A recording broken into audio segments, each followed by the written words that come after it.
तो जब हमने उसका बैकग्राउंड चेक किया, उसके हम पास्ट में जो है जहाँ से वो आया था उसके विलेज वगैरह तक पहुँच गए, वहाँ तक पहुँच गए। ये लड़का इसको एक गे क्लब में मिला था, ठीक है।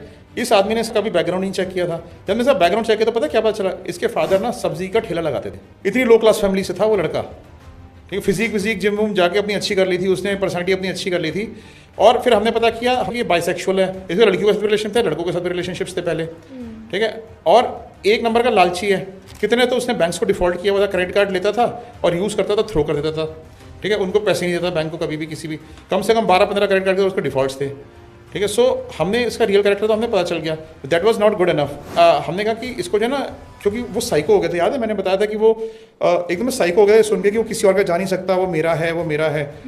हमने कहा कि इसकी लाइफ में ना एक मेल अंडर कवर एजेंट को डालते हैं लड़के की लाइफ में, ये चेक करने के लिए कि whether he is loyal to your husband और नॉट, ठीक है। तो हमने उस लड़के की लाइफ में एक मेल मॉडल को सर्च किया जो बहुत ही हैंडसम मॉडल था, ठीक है। उसने क्या किया, इस लड़के को इंस्टाग्राम पे कांटेक्ट किया। उसकी मेल मॉडल्स की प्रोफाइल तो अच्छी होती है, ठीक है, और ऐसी प्रोफाइल की तरफ लोग अट्रैक्ट भी हो जाते हैं। इंस्टाग्राम पे कांटेक्ट किया, इमीडिएटली उसने एक्सेप्ट कर ली उसकी रिक्वेस्ट एंड ऑल दैट। दोनों की आपस में चैटिंग वैटिंग शुरू हो गई, दोनों ने एक दूसरे को फॉलो करना शुरू कर दिया।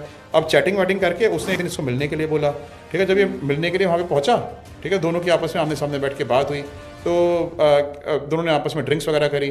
तो उसने जो है ना बड़ी अच्छी मीटिंग की, फर्स्ट मीटिंग इनकी फ़ोन से फिर बात शुरू हो गई आपस में। तो इसने जो है इसने अपने आप को प्रोजेक्ट किया कि हाँ मैं भी गे हूँ, तो LGBT कम्युनिटी से हूँ, गे राइट्स के बारे में बातें करनी शुरू कर दी, उसके बारे में बातें करनी शुरू कर दी। वो बड़ा इंप्रेस हो गया इससे, इंटेलेक्चुअल तो ये था ही। और इसने क्या किया कि वो हमारा जो मेल अंडर कवर था सारी बातें उसकी रिकॉर्ड कर रहा था। तो उसने उससे पूछा कि तुम्हारा कोई पार्टनर है क्या, तो उसने खुद ही बोल दिया यार एक बुढ़ा सा आदमी है मेरे पीछे पड़ा रहता है हर टाइम, मैं तो उसको अवॉइड करता रहता हूँ, फिर मेरे पीछे पड़ा रहता है, ये है वो है। हमारी क्लाइंट कह रहे हैं, उसने पूछा कौन है, उसने नाम भी बता दिया, ये कर दिया होगा।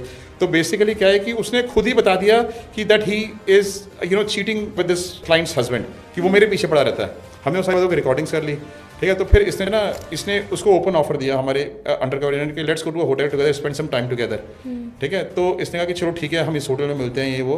तो होटल के रूम बुक करा लिया, रूम बुक करा के वो आ गया। हमने उसके स्टिंग ऑपरेशन कैमरा से आते हुए वीडियोस बना लिए सारे, बस इससे ज़्यादा एविडेंस क्या चाहिए था हमें।